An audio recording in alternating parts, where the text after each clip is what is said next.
Salut les parents engagés, salut les pères et les mères engagés de cette chaîne.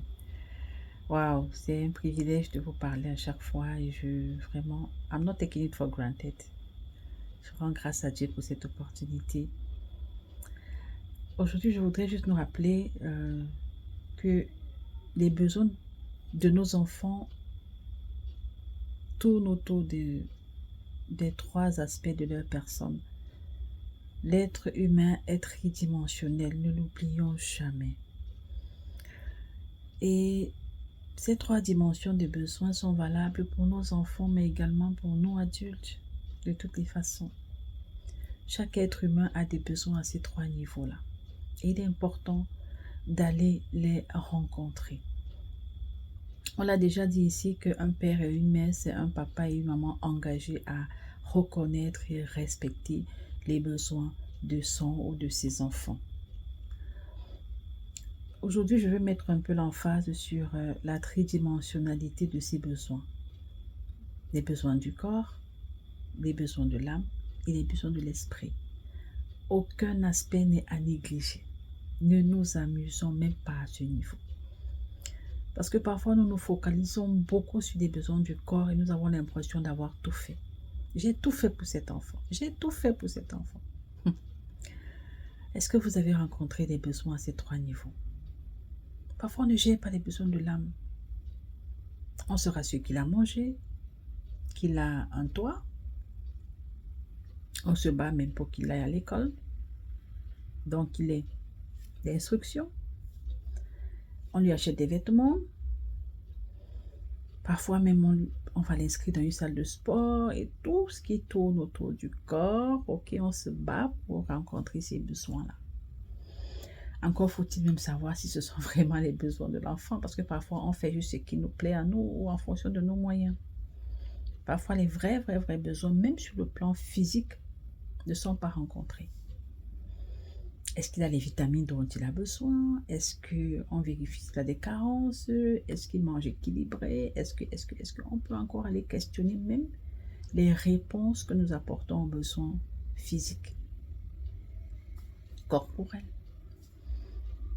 Est-ce que ses ongles sont toujours taillés? Est-ce que ses cheveux sont nus? Est-ce que... Mais retenons juste que ces besoins-là ne sont pas les plus importants. Ils sont les plus saillants, ils sont ceux qu'on voit. Ok, on a l'impression qu'ils sont plus urgents, mais en réalité, non. Les vrais besoins ne sont pas visibles. Mais je dis quand même que on ne va pas faire un tri du genre, voici les plus importants, voilà les moins importants. Il faut rencontrer tous ces besoins-là. Ne négligeons rien. Parce que même les besoins du corps, c'est le corps qui porte le reste. Ok? Donc, tout est important. Je ne suis pas en train de dire que les besoins du corps sont à négliger, pas du tout. Mais donnons de la valeur à chaque aspect. Faisons attention à l'âme, qui est le centre de nos émotions, des sentiments et tout ça. Parfois, quand on veut toucher cet aspect, on a souvent tendance à entendre les parents africains dire « laissez-nous avec des choses des blancs ». Est-ce que ce sont les blancs qui ont créé l'âme? Non. Non.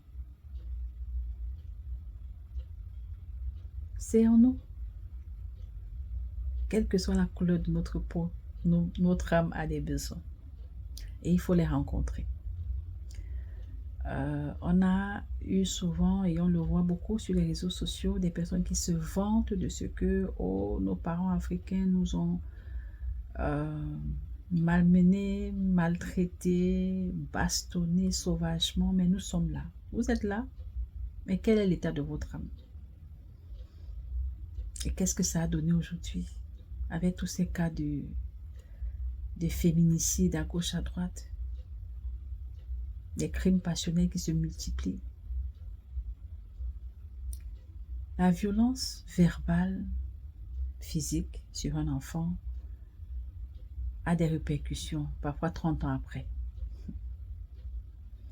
Quel type d'adulte sommes-nous aujourd'hui après avoir vécu ces violences-là dans le passé?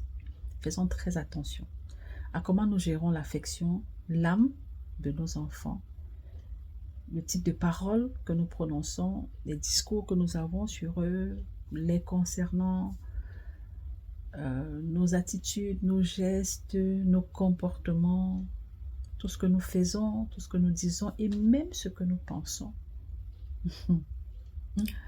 Faisons attention à tout ça. Est-ce que son affection est rencontrée? Est-ce qu'il se sent aimé? Je ne suis pas en train de dire est-ce que je l'aime, je m'en fous, je l'aime, je ne veux pas savoir s'il pense que je l'aime ou pas. Non, on ne s'en fout pas.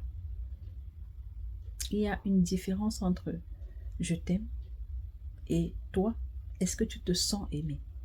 Est-ce que nos enfants se sentent aimés? Si ce n'est pas le cas, on peut leur poser la question ou on peut demander à quelqu'un d'autre de leur poser la question et de nous ramener la réponse. S'ils ne sont pas rassurés à ce niveau, il y a un souci. Ça veut dire qu'il y a des besoins qui ne sont pas rencontrés. Et il faut y travailler. Ne nous en foutons pas. Les parents engagés ne s'en foutent pas de ça. Non. Donc, il faut rencontrer les besoins de l'âme. Besoin d'être aimé, besoin d'être accepté, besoin d'être compris, besoin d'être valorisé, besoin de se sentir important. Très, très important, ça. Le besoin de se sentir accepté, de se sentir utile, de se sentir qu'on a du prix. Et c'est pour ça que Dieu va dire à son peuple, tu as du prix à mes yeux, parce que c'est important de savoir ça. Donc, on va travailler sur les besoins de l'âme, on va travailler sur les besoins de l'esprit, absolument, parce que la vie est d'abord spirituelle. On ne va pas négliger ça. Chaque enfant, c'est un besoin. Chaque enfant a besoin que son parent l'amène vers Dieu, parce que c'est fondamental. Chaque enfant a besoin que son parent lui montre le chemin et lui dise, voici, il y a un Dieu qui a créé les cieux et la terre, et voici, il a envoyé Jésus-Christ pour nous sauver, voici le chemin que tu dois emprunter, voici comment tu dois vivre ta relation avec Dieu au quotidien. Et cela va demander justement que nous-mêmes, nous ayons une relation avec Dieu. Sinon, on ne pourra pas donner ce qu'on n'a pas. C'est ça. C'est ça qui est ça. Donc, travaillons notre relation, intimité, nous-mêmes, avec Dieu, pour pouvoir la communiquer à nos enfants, leur donner une saine relation avec la parole de Dieu, une saine relation avec Dieu lui-même, leur apprendre à découvrir le Saint-Esprit et tout ça, leur apprendre, leur communiquer comment écouter Dieu, comment s'attacher à Dieu, comment marcher avec Dieu, comment obéir à Dieu.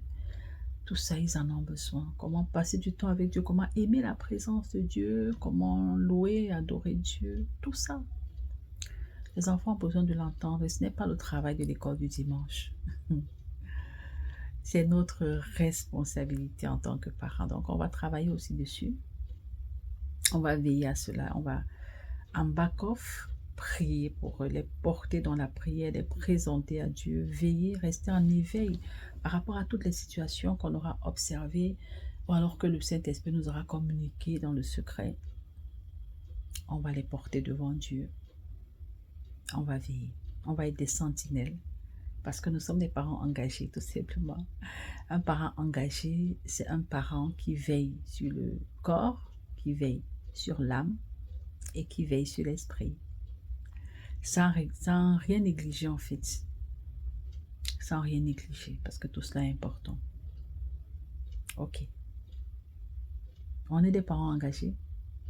On va y aller à fond par la grâce de Dieu. Toujours en comptant sur la grâce de Dieu parce que ce n'est pas facile. Mais le Seigneur le rend possible. Et c'est ça qui est important. Tout est possible à celui qui croit. Soyez bénis.